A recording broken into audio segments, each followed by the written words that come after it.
Hello, hello. Good morning, good afternoon, depending on where you are. It's been a minute since uh, had a video or streamlined here on Facebook. I hope everybody's doing well. Today, I want to discuss something since we are now in the election season, the U.S. presidential elections, and the down ballot elections as well. I want to talk about something that's being discussed a lot in the media uh, related to the voting of illegal immigrants or undocumented immigrants, as we call them. So I also want to talk to even those documented, which are non-citizen. So I have a PowerPoint to share with you.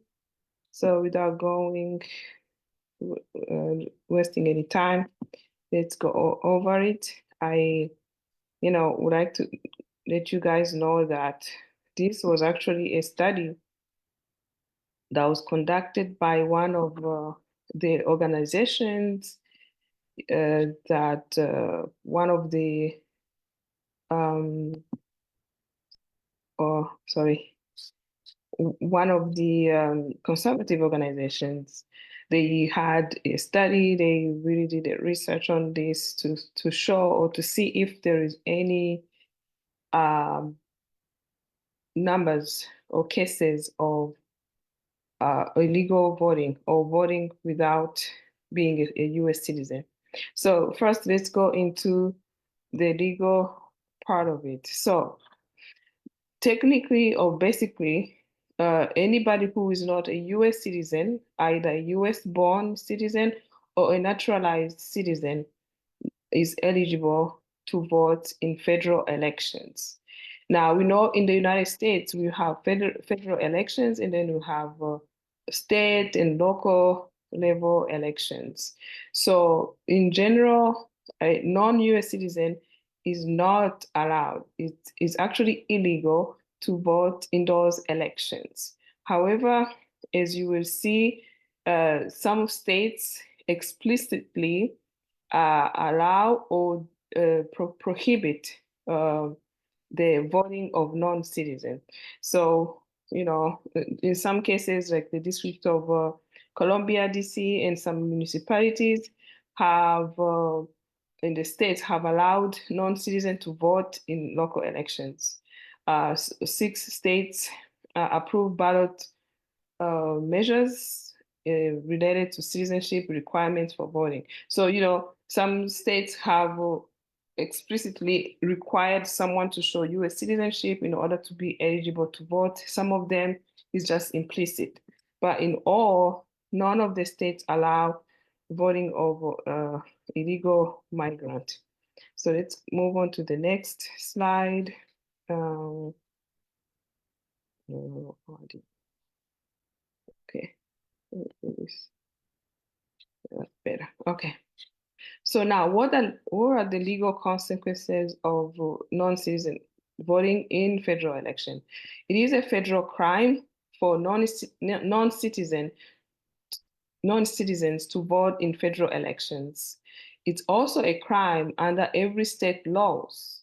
So in fact, under federal law, non-citizens could face up to 5 years in prison simply for voting or registering to vote.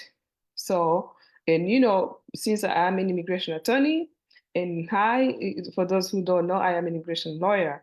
So when you vote in federal elections and you are not a citizen, you could face deportation.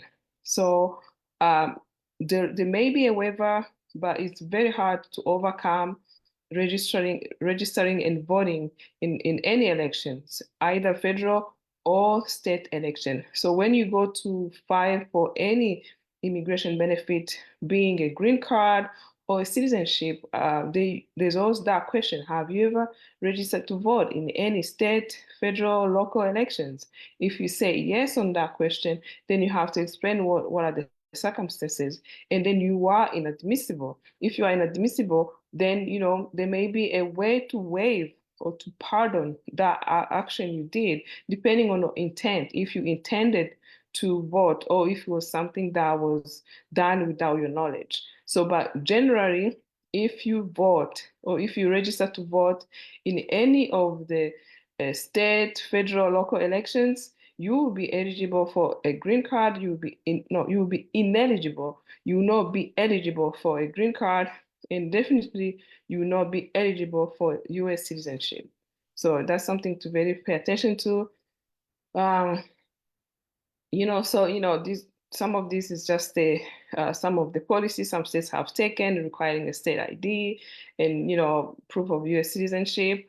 And the Conservative Heritage Foundation that has made has done research on this and has probably advanced this narrative of voter fraud. But even them, they did this study or that covered 42 jurisdictions in 2016 general elections, and they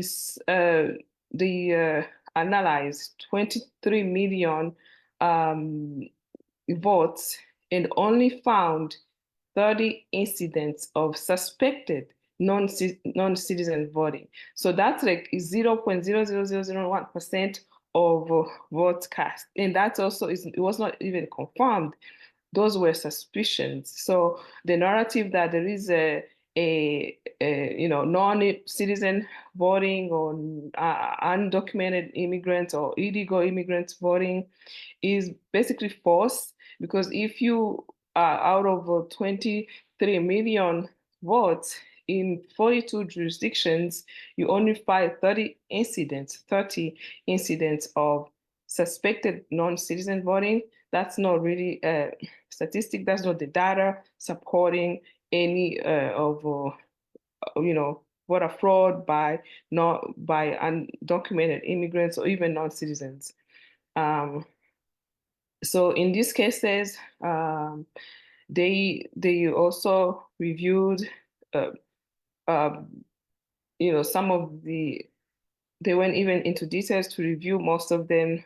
Some of them since 1980s, the only 68 cases have appeared to be of non-citizens. Because think about it, if in 40 years, all the research, all the investigation that have been done, the studies done, they can only find 68 cases of non-citizen voting. That's really, it's not, we cannot conclude that there is illegal immigrants voting in any of the federal elections.